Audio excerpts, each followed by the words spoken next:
Heyo, Hudson here with Planet 4 Gaming. I'm flying the P-47D. Probably not one of the more popular planes out there.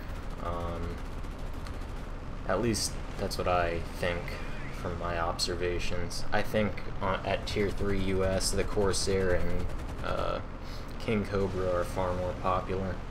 And I don't really know why that is. I think this plane is superior to both of those, to be honest with you. Not a fan of the King Cobra especially. The Corsair is quite good, but once you get to the good C model with the 4 cannons, your battle rating is getting pretty high. So yeah, this is my all-around favorite Tier 3 US. It's got a great set of advantages over the planes you're flying against. It has good dive speed, very good G tolerance, especially when you compare this thing to the Mustang. I flew out the Mustang one time, snapped my wings in pulling out of a dive very, very gently, trying very hard not to snap my wings. Still snapped my wings, so I got pretty fed up with the Mustang and flew this thing out, which I much prefer. It can take a ton of abuse. The Mustang's a fucking princess in G tolerance. This thing is much better. That's one of the big things. Its straight line speed is also quite good. Its acceleration isn't that great though, so it'll take you some time to get up to speed if you're trying to escape from someone in a straight line. So be mindful of that. Luckily, it has pretty good armor, so it can take a fair amount of hits. Critical damage to the wings and elevator might put you out of action or kill you right off the bat, but if there's someone tailing you and just getting kind of random hits at certain areas, it's very likely not going to affect your flying at all. Like, going into head-to-heads, this thing is a fucking champ. 850 cals, just sprays bullets out there. You're guaranteed to hit something more often than the enemy, I will assure you. So those are the big things that draw me to this plane, that make me enjoy flying it. The biggest issue with it, I would say, is when you're going into sustained turns, you're probably going to lose a lot of speed. So it's best when turn fighting with this thing to make quick turns, and if you can't follow the enemy through, just buzz on out of there, just fly straight and climb, set up for another diving pass. That's the best thing to do if you ask me. Don't get into sustained turn fights, because you're probably going to end up in the 200 km/h range and end up as a sitting duck. But anyway, here I'm in a full game. Right off the bat, dive in on this Focke-Wulf. He didn't see me coming until it was too late, or didn't do anything about it until it was too late, and I set him on fire. If you can get a sustained burst on an enemy fighter, it's very likely that you'll break something off or set them on fire. I use default ammo. I have all the upgrades, but I choose to use default ammo because it seems to set stuff on fire real good. And if you want to burn things, I would say use default ammo. I've used universal. It's probably all good. I haven't done serious tests, but I would say use default ammo. It works for me. I just buzzed through that line of BF-110 bots, got 2 of them right off the bat. I mean, I don't usually like to go for bots, but they were right there and there were no enemies nearby, so might as well. I don't get any hits on him that pass, and then my ally finishes him off, so now it's time to look for some German fighters again, and I see 2 over here on my friendlies. That's where I'm going to go. Also one behind me, but I'm not too worried about that at the moment. So I'm just gonna fly in, not really climb, just keep my altitude and see what happens. There's a Focke-Wulf on the Spitfire, that might be a good one to go for. And they're diving, so logically I'm gonna follow. He's now broken off of the Spitfire, and I get a few shots into him, but nothing big. No big deal, I just keep going. Don't follow through with that loop he did. That is the easiest way to lose speed and get shot down in this plane. Never do loops. Well, almost never. If it seems like a good idea, then make up your own mind on that. But I almost never put this thing through loops. Vertical maneuverability is not the P-47's strong suit. So now we've got 3 German fighters in here. It's a giant rape train.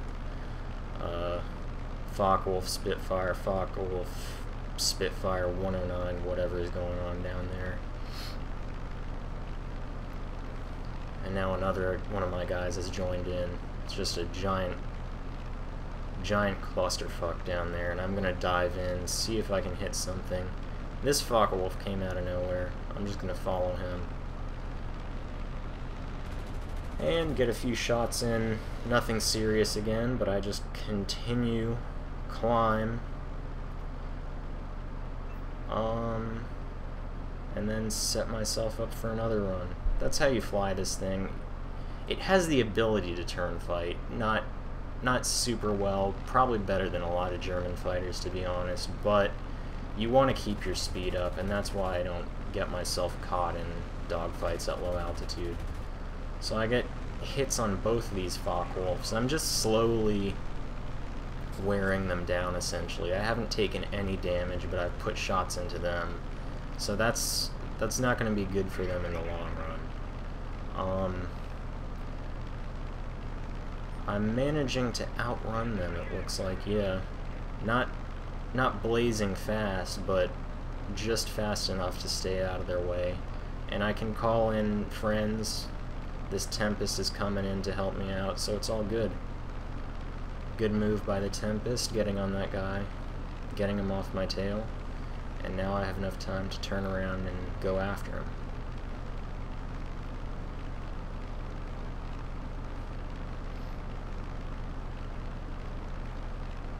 So while the P-47 isn't a great dogfighter, the Focke-Wulf is even worse. It's got a great roll rate, but a terrible turn time. I'll take the P-47's handling over the Focke-Wulf's any day. Not that the Focke-Wulf is a bad plane, in many ways it's better than the P-47, but in this type of situation, I've got the upper hand. So I'm sitting on his tail, I'm getting a lot of misses there because my rudder is just tossing me all over the place, but I'm getting hits, and I got plenty of ammo to waste, so this is not looking good for him. The Vickers Tempest is coming in, but those 247mm are not accurate enough to get a hit on this guy.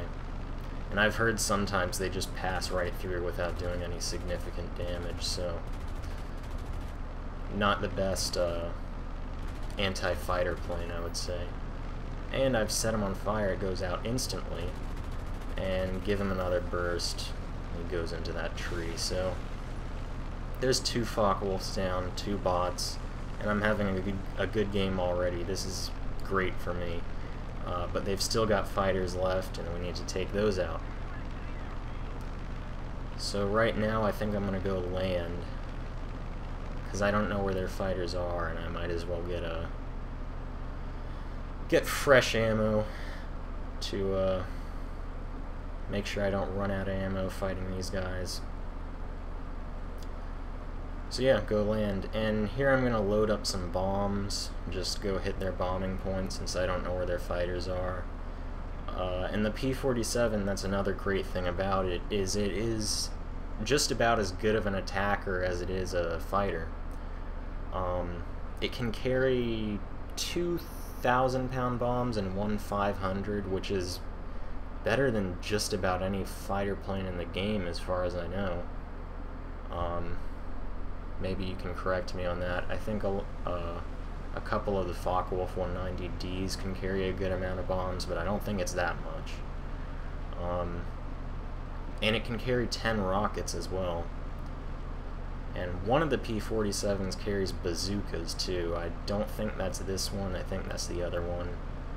I have both of them maxed out, but I don't use bombs very much in them. You should know that from my videos anyway, I'm more of a fighter guy. So, just heading out to this bombing point now. Still no one has spotted the enemy fighters. It's very likely they're at their base, so I think someone's going to check that out. And I will head over there as soon as I hit this target.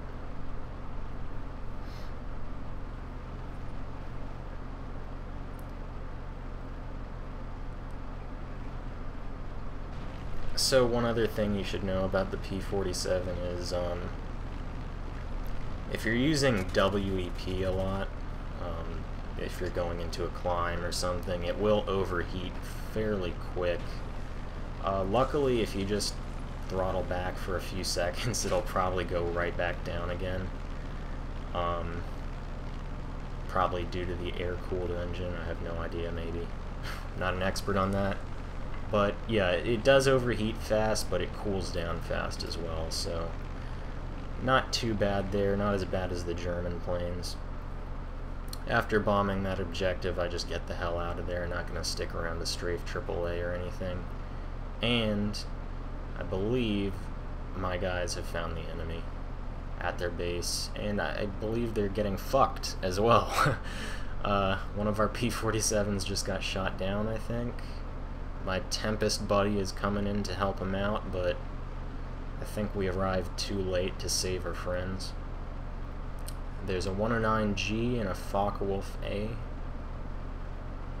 G2 109, I believe. So, the Focke-Wulf just took out my other guy. Just gonna give him a fucking hurtin' right here. There he goes. Those 50 cals do their job real nice. Tempest is on the 109, and I'm gonna go get him.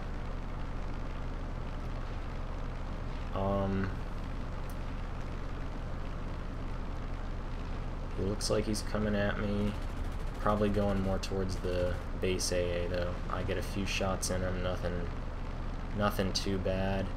And now I gotta turn this thing all the way around. It's like laboring just to move its fat ass back towards the 109. Like I said, it's not the greatest turn fighter.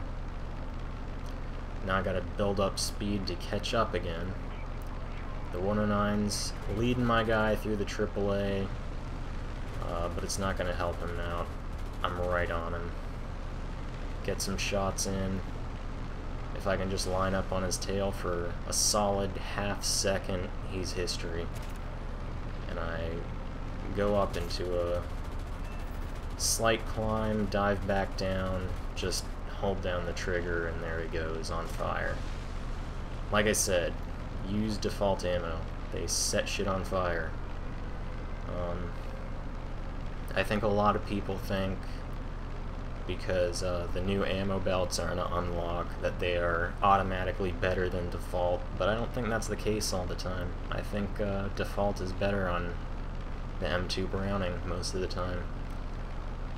If anyone has any stats on that disprove my claims, which are not backed up by very much, to be honest, go ahead and leave a comment. I don't care. I don't mind being proven wrong. I'm not an expert.